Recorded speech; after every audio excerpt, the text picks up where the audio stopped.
It's incredibly hard to cut products. They feel like your children, your creation. But as we evolve, I knew we had to make tough calls. Sometimes it's simple. If the product isn't performing or if it's not up to your standards, let it go. But other times, it's more complicated. And that means a lot of long, deliberate internal conversations. In the end, it's about opportunity cost. When your team's energy is tied up in something that doesn't add value, that's time you could invest elsewhere. The discipline keeps you financially resilient, knowing when to let go and when to move forward.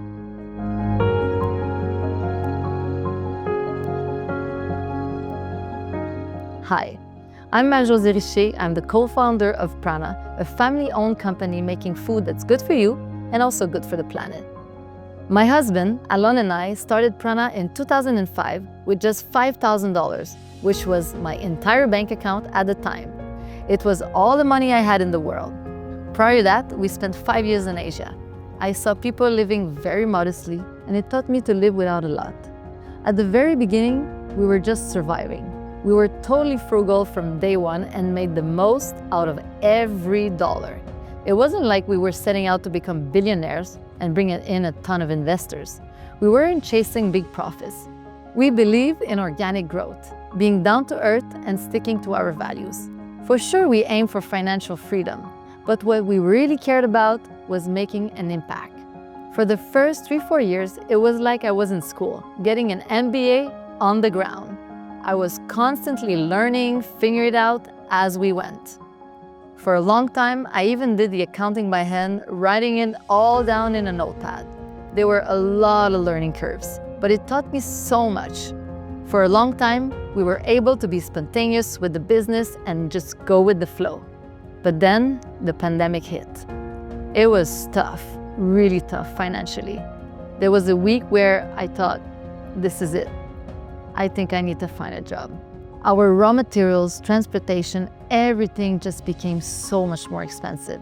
We had to raise our prices, and of course, people were buying less. And we were already working with really thin margins on organic products. It left us so vulnerable, and I wasn't sure we'd survive. It wasn't that our margins were that bad, but they weren't enough to carry us through a global crisis. That's when I really understood. Margins aren't just a number on a page. They give you stability when the unexpected happens. Those thin margins we saw during the pandemic forced us to rethink everything. While we remained committed to offering organic products, we knew that in order to grow and to reach more people, we needed to become more accessible. This meant also focusing on products with clean ingredients, local sourcing, and fair trade. We opened our minds and started innovating in new categories, expanding into breakfast and snacks. It has made us stronger. Through all of this, I had to watch the margins and stay close to the numbers. We had to pay really close attention to what was bringing the highest value. We looked at our product lineup and decided that every innovation had to be incremental margin-wise. Our strategy was simple: innovate. Innovate or die. We knew we were great at R&D, recipe development, and branding. We knew how to make products that people loved. By transforming the food, we create more value and simplify the lives of our consumers. Innovation goes hand in hand with investment. We were at almost 10 million in revenue when we took our very first loan.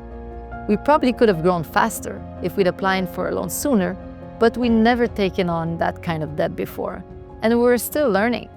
Like I said before, I'm very frugal and I watch every dollar. And I really need to feel like an investment is going to pay off with a real ROI. To me, it's all about managing risk. With a supportive advisor and a great plan in place, you can choose debt and still manage the risk. That loan was for our very first PPI, the packaging conveyor line that would automate the filling and sealing of each bag. We knew it wasn't sustainable to keep doing it by hand with the volume we had at that time. That was a big deal for us. A calculated risk, but one we knew would take us to the next level. You take so many leaps of faith in business. I also had to make a change with our bank, and TD was a fresh start. It's actually really crucial to choose the right bank. You need advisors who understand and support your vision. Having that trust gave us the confidence to take bigger steps. I really believe in relationships and business. It's not about getting the most out of people. It's about building these win-win partnerships. We saw the wave of opportunity around demand for cleaner, healthier food and snacks. And we told buyers at the grocery store, we can be the best partner and ride the wave together. We went into it supporting each other and carried out this vision for making food that's not only healthy for people, but healthy for communities and the planet too. 20 years ago, that was a pretty radical conversation. And that collaborative leadership has made a huge difference. It's not like I'm coming to the table saying, I know and you don't. Instead, it's like, let's sort out solutions together and create something unbelievable together. And it's the same with employees. It's not about me or alone having all the answers. Let's use our collective intelligence to make an impact. It's important to give people decision-making power. Prana is not me and alone. It's all of us. Open book management made sense for us. It's all about sharing financials and key data with employees.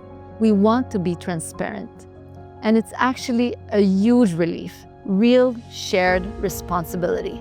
Our thinking is, if we plant a seed and harvest together, let's share the fruits together, you know? And that's why we introduced profit sharing too. It felt like the right thing to do. 2024 was a great year for us, which meant that we could share the profits with our employees. Being able to share with our team is a real sign of financial success. Intuition is so important for entrepreneurs. You can make all the calculations, plan and assess risk, but in the end, you need to sit with it and ask yourself, am I on the right path?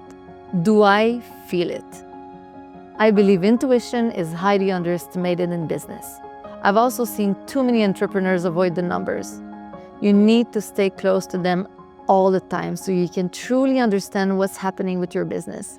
The numbers basically are the X-ray of your business. They tell you the truth even when it's difficult. The one thing I always remind myself is if you're going to do it with love. It makes everything more bearable, more easy, and usually the results are better. It's not sustainable to be bitter about what you do. For women especially, we tend to doubt ourselves. But when you're authentic and when you show up fully as yourself, people respect that. And it pays off in the long run. For us, business and profits are tools, not the end goal. Life is a big theater, and this is the play we're in. We try to do it with the most heart possible.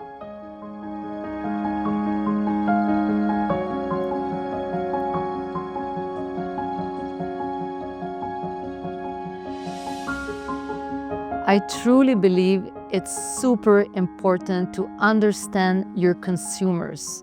And by that, I'm meaning being where they are. So for me, what was super helpful, I did demos, I did markets, I stayed in the supermarkets. I was actually distributing our products to the grocery so I could understand what was the gap on the shelf and understand what was the consumer wanting. And with that, I could create a product that responded to a real need.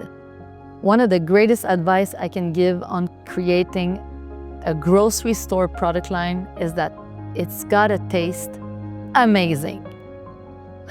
No joke. I mean, people in food, the number one key driver for purchase is taste. Simple. Gotta taste good. It's very simple. There needs to be a wow sensation when somebody put it in their mouth. And then it needs to be really well packaged. Packaging is your number one marketing tool. It's your billboard that is gonna be in your grocery store, and people need to relate with your brand, and they have tiny few seconds to make a decision. You know, they're bombarded with so many products, and your product with its packaging and its offer needs to speak to them. So bring value to great taste, great price, great packaging, great positioning, and great promos. Basically, the 4 Ps of marketing.